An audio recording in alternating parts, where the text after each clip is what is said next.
If you clicked on this video expecting me to help you cope, you've come to the wrong place.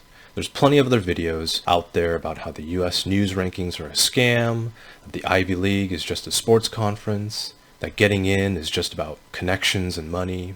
I'm here to tell you that if you think that not getting into your dream school, that top school, is the defining moment of your life, you're thinking too small. I went to Dartmouth 20 years ago, and if you think that my life has been smooth sailing from that point forward, you have no idea what life is really like. I've experienced plenty of disappointments and rejections during those years, and the one truth I've learned is that success is a poor teacher. So, in a lot of ways, experiencing a harsh rejection early in life can be a gift in disguise, but only if you choose to use it for the opportunity that it is. The first choice you have is whether or not you're going to allow disappointment, frustration, anger, and resentment to fester in your heart. Now, whether you're a Christian or not, I'm willing to bet you know the story of Cain and Abel. It's the first story of natural-born humans in the Bible. As the story goes, both Cain and Abel give offerings to God, but Cain's offer is rejected. Now, in that moment, Cain had a choice. He could have used that opportunity to learn and to grow, but instead he chose to let jealousy, anger, and resentment get the best of him. It says that sin was crouching at his door, and ultimately he invited it in. And as a result, he murdered his brother. Now, I'm not saying that you shouldn't be disappointed or frustrated by your rejection. That's only natural. But there's a difference between that and allowing your mind and your heart to twist into knots over it, for it to warp how you see others, the world, and ultimately yourself. Captain Picard said it best. It is possible to commit no mistakes and still lose. That is not a weakness, that is life. The fact is that rejection and disappointment is a part of life. You want something, you work towards it, but you don't get it.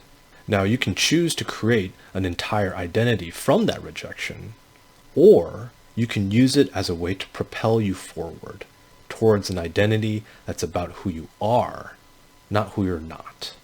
I'll tell you a story about the harshest disappointment I experienced. Now, I'm 40. According to my viewer stats, the majority of you are younger than me.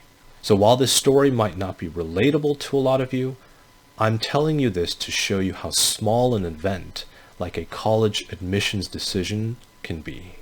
In 2022, before we had our daughter, my wife and I found out we were pregnant.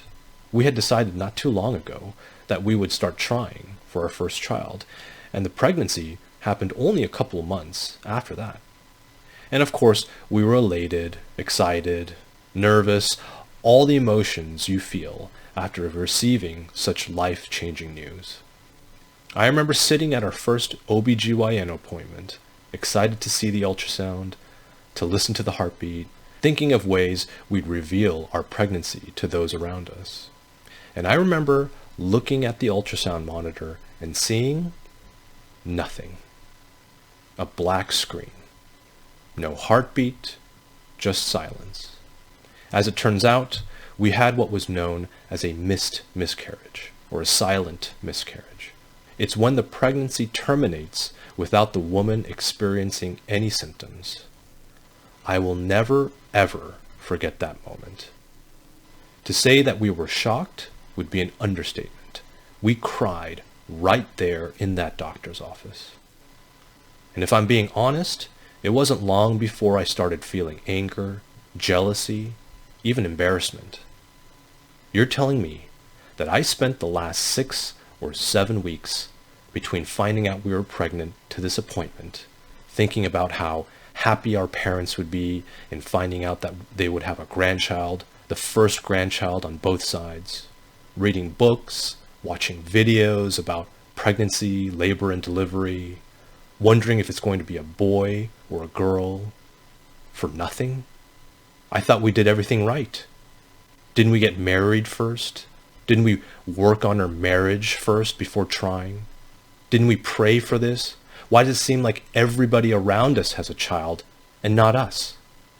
I hear of teenagers getting pregnant on accident, and we can't have a baby on purpose. Now, if I were left to my own devices, I might have spiraled into a dark place like Cain did. But I wasn't alone in this. My wife was going through even worse. And it took all that I had to set aside those thoughts and those emotions so that I could be there for my wife. I had to draw upon all the prior instances of rejection and disappointment in my life, whether it was from relationships or jobs, and recognize the value of moving on from them and not dwelling on them to get through the heartbreak of that period. I ask you, do you think it mattered one bit that I went to an Ivy League college in that moment? This is what I mean when I've said in previous videos to value the right things, the things that actually matter in life. So by all means, grieve this rejection, be disappointed, but move on so that when you face rejection and disappointment once more, you'll know what to do. The second thing to consider, and it might sound harsh, is what makes you think your dream school would have been the right choice for you? While it is very rare, during my time at Dartmouth, I knew some individuals who had to drop out due to poor academic performance. Not due to illness, mental health, or finances, but purely because they couldn't hack it. The fact is that getting in is only the first step. Your classmates are now all the students who were at the top of their respective classes from across the US and the world.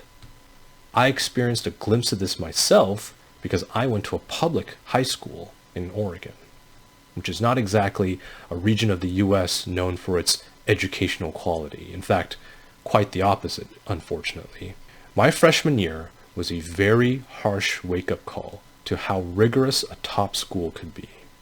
In some classes, work that would normally get you an A would maybe get you a B or a C here. And so I quickly realized that I would have to work harder than I ever did in high school to keep up. And it was a very humbling experience. Would you have been ready for that? To go from star student to potentially average at best? To work the hardest you've ever worked just to keep up? Or was your main goal to be able to just say that you went to that school or wear that name on your hoodie? The point is, if you're driven enough, you'll succeed wherever you go. But only if you focus on the opportunity ahead of you, not the one behind you. And in terms of professors, you'll find quality professors wherever you go.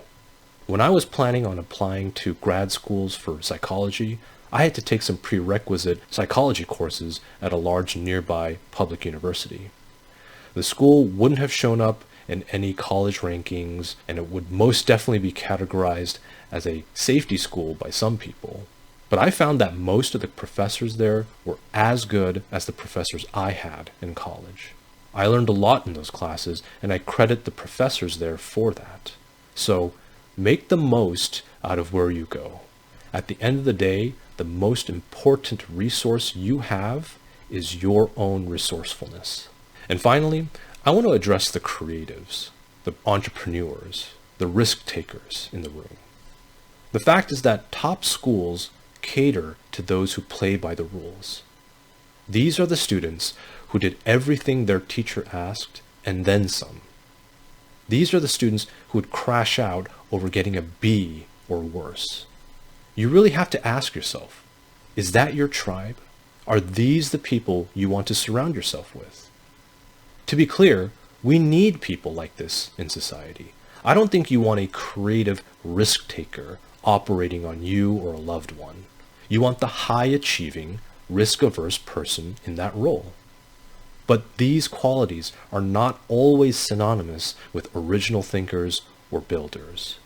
So, if you enjoy playing outside the rules, value original thinking, if you like creating things from nothing, then the environment of a top school may not be the best place for you. Why do you think it's almost cliche to hear about someone dropping out of a top school or foregoing school altogether before influencing the world?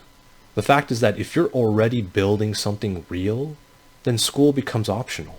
But it is a risk, and it could fail. And if that excites you, then it's not such a bad thing that you're rejected from that top school. Because more often than not, the words risk and fail are like kryptonite for a student at that school. I'll end on this.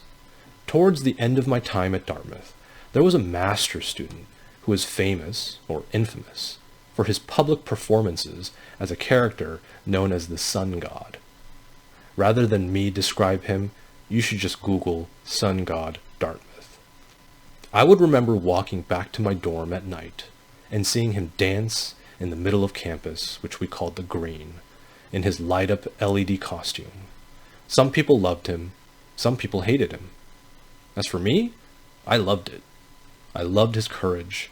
I loved the reactions he would get. Sometimes at night, he would get heckled and harassed during his performances. He wasn't bothering anyone intentionally or blocking anyone's way. He's just dancing in the middle of a wide open area at night. I sometimes think about those who would heckle him or harass him. I wonder if what he represented to them was what they actually wanted to be the most. Free, independent, creative. I wonder if by performing on the Green at night, it would remind them of what they were trying to keep hidden in the dark. Their freedom, their independence, their creativity. I wonder.